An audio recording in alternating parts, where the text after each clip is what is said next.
Australia's most decorated living soldier is now facing war crimes charges. And before we even get into the details, I want to be very clear about where I stand on this. If it takes the Australian government and its institutions over a decade and hundreds of millions of dollars to investigate one soldier, a Victoria's Cross recipient, then something has gone seriously wrong. Reports suggest that more than $300 million has been spent across inquiries, investigations, and legal proceedings linked to these allegations. Think about that for 1 second. $300 million of taxpayer money focused on one individual. At what point do we stop and ask whether this is about justice or whether it's become something else entirely? Because from where I sit, this doesn't look like a system working efficiently to uphold the law.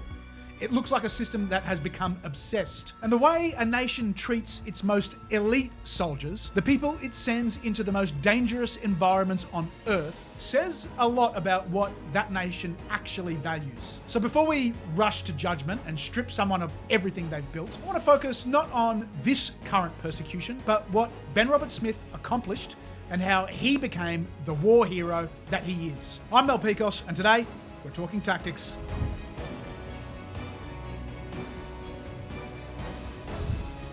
His service history.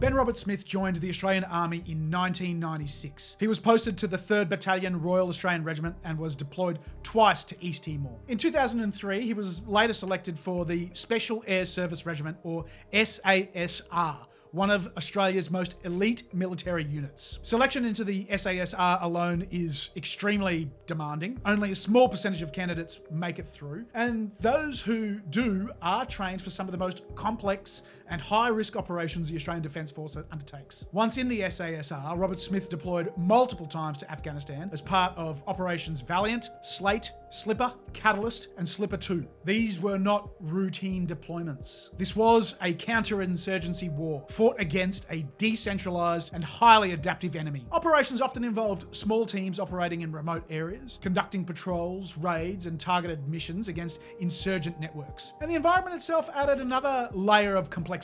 Afghanistan's terrain is harsh and unforgiving. Mountainous regions, limited infrastructure, and long supply lines all place additional strain on forces operating there. Decisions are often made quickly, under pressure, and in close proximity to both enemy fighters and civilian populations. SASR tasks included direct action missions, special reconnaissance, and counter-terrorism operations. These are the kinds of missions that require precision, discipline, and a high degree of autonomy at the small teams level. Special forces units like the SASR were deployed repeatedly over many years. That sustained operational pressure, combined with the intensity of the missions, created a very different environment compared to conventional forces. So when we talk about Ben Roberts-Smith's service history, we're talking about someone who operated at the highest level of Australian military capability in one of the most demanding operational theatres of the modern era.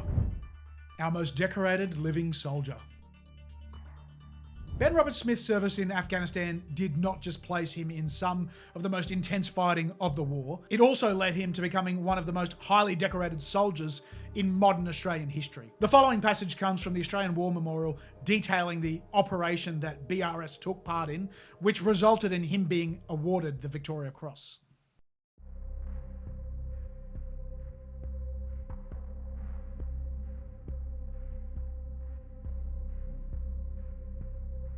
On the 11th of June 2010, a troop of the Special Operations Task Group conducted a helicopter assault into Tazak, Kandahar province in order to capture or kill a senior Taliban commander. Immediately upon the helicopter insertion, the troop was engaged by machine gun and rocket-propelled grenade fire from multiple dominating positions. 2 soldiers were wounded in action, and the troop was pinned down by fire from 3 machine guns in an elevated fortified position to the south of the village. Under the cover of close air support, suppressive small arms and machine gun fire, Corporal Roberts-Smith and his patrol manoeuvred to within 70 metres of the enemy position in order to neutralise the enemy machine gun positions and regain the initiative. Upon commencement of the assault, the patrol drew very heavy, intense, effective and sustained fire from the enemy position. Corporal Robert Smith and his patrol members fought towards the enemy position until, at a range of 40 metres, the weight of fire prevented further movement forward. At this point, he identified the opportunity to exploit some cover provided by a small structure. As he approached the structure, Corporal Robert Smith identified an insurgent grenadier in throes of engaging his patrol. Corporal Robert Smith instinctively engaged the insurgent at point-blank range, resulting in the death of the insurgent. With the members of his patrol still pinned down by 3 enemy machine gun positions, he exposed his own position in order to draw fire away from his patrol, which enabled him to bring fire to bear against the enemy. His actions enabled his patrol commander to throw a grenade and silence one of the machine guns. Seizing the advantage and demonstrating extreme devotion to duty and the most conspicuous gallantry, Corporal Robert Smith, with a total disregard for his own safety, stormed the enemy position, killing the 2 remaining machine gunners. His act of valor enabled his patrol to break into the enemy position and to lift the weight of fire from the remainder of the troop who had been pinned down by the machine gun fire. On seizing the fortified gun position, Corporal Robert Smith then took the initiative again and continued to assault enemy positions in depth, during which he and another patrol member engaged and killed further enemy. His acts of selfless valor directly enabled his troop to go on and clear the village of Tizak of Taliban. This decisive engagement subsequently caused the remainder of the Taliban in the Shah Wali Kot district to retreat from the area. The Victoria Cross is the highest award for gallantry in the Australian honours system. It is only awarded to the most extreme circumstances for acts of conspicuous bravery in the presence of the enemy, and it is incredibly rare. Ben Robert Smith was awarded this honour during this operation. It was an act of frontline close quarters combat bravery under extreme risk, but that was not his only recognition. He was also awarded the Medal for Gallantry, another high-level decoration recognising acts of bravery in hazardous circumstances. His collection of medals here include the Victoria Cross, the Medal for Gallantry, a Commendation for Distinguished Service, the Australian Active Service Medal, service medals for East Timor, Afghanistan and Iraq, the Australian Service Medal, the Queen's Diamond Jubilee Medal, the Defence Long Service Medal, the Australian Defence Medal and UN and NATO medals. Taken together, these awards place him in a very small group of soldiers and elevated him beyond just a member of the SASR. He became a national figure and Australia's most decorated living soldier. His story was widely covered in the media. He was presented as a symbol of Australian courage and professionalism on the battlefield. For many Australians, he represented the modern face of military service. That public recognition shaped how he was perceived, not just within the military, but across the country. And it makes the events that followed all the more significant. Post-military service and defamation trial.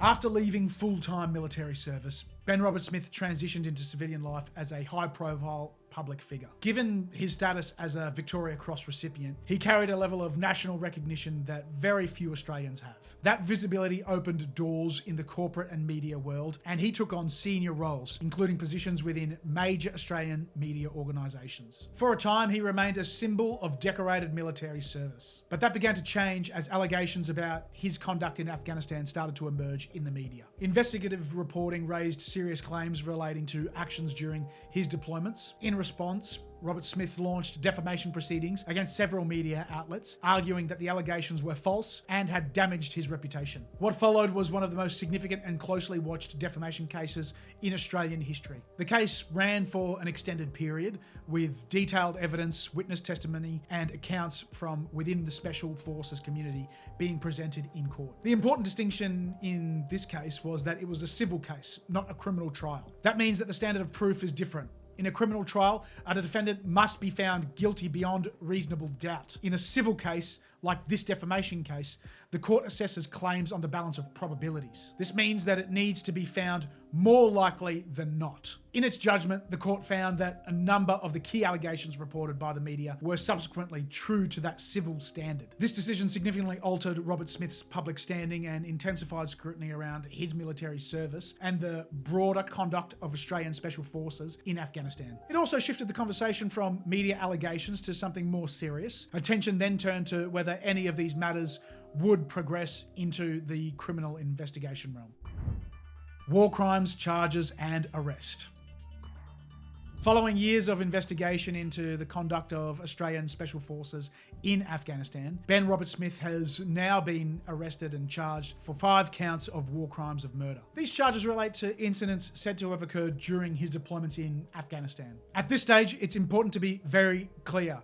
These are allegations, not findings of guilt. The case will now move into the criminal justice system, where the standard of proof is far higher than a civil court. The investigation itself has been part of a broader effort to examine the actions of Australian Special Forces during the Afghanistan war. Over recent years, there has been increasing scrutiny on how elite units operate in that environment, particularly in relation to the rules of engagement and the treatment of detainees. There are now difficult and complex questions about accountability in war, about the pressure placed on small teams operating in high-intensity environments, and about how a country investigates and prosecutes alleged wrongdoing within its own military. For the Australian Defence Force, this is about maintaining trust, both domestically and internationally. For Australia as a nation, it's about upholding the laws of armed conflict and demonstrating that those laws apply to everyone, regardless of rank or reputation. What happens next will be determined in court. Evidence will be tested, arguments will be made, and a legal outcome will eventually be reached. But regardless of that outcome, this moment marks a significant point in Australia's military and legal history. What do I think? I think the situation raises a much bigger issue than just one man. If we are willing to spend over $300 million and more than a decade investigating our most decorated living soldier, then we've got to ask ourselves, what message does that send to every current and potential future member of the Australian Defence Force? Put yourself in their shoes. You're deployed in Afghanistan. You're operating in one of the most complex, high-pressure combat environments in modern history. Decisions are made in seconds. There are no perfect outcomes, and the consequences are life or death. Now, fast forward 10 years. Every one of those decisions is being dissected, analysed, and judged in a courtroom that is far removed from the reality of the battlefield, and not just judged, potentially punished. Why would anyone sign up for that? Why would anyone put themselves in harm's way for a country that may not stand behind them when they came home? Because that is the real risk here. Not just to Ben Roberts-Smith, but to the culture and capability of the ADF itself. Now, I just want to be clear. If laws have been broken and if crimes have been committed, then of course, there must be accountability. But there is a line between accountability and what starts to feel like institutional overreach. There is a line between justice and what looks like a prolonged, highly publicised pursuit that risks undermining confidence in our own military. It's a witch hunt. And I think a lot of Australians are starting to feel that tension. You can call it scrutiny, you can call it accountability, but many would also call it tall poppy syndrome. And when you combine that with a media cycle that thrives on controversy and institutions that continue to escalate, you start to wonder whether this has become less about justice and more about a narrative. If the people we send to fight our wars start to believe that the greater risk isn't the enemy in front of them, but the system waiting for them when they get home, then what exactly are we asking them to fight for? But what do you think? Do you think this is an appropriate way to treat an Australian war hero? Or should we be held to account for acts done during wartime? Let me know your thoughts in the comments section down below. But that's it for today. I'm Mel Pikos, and we've been talking tactics.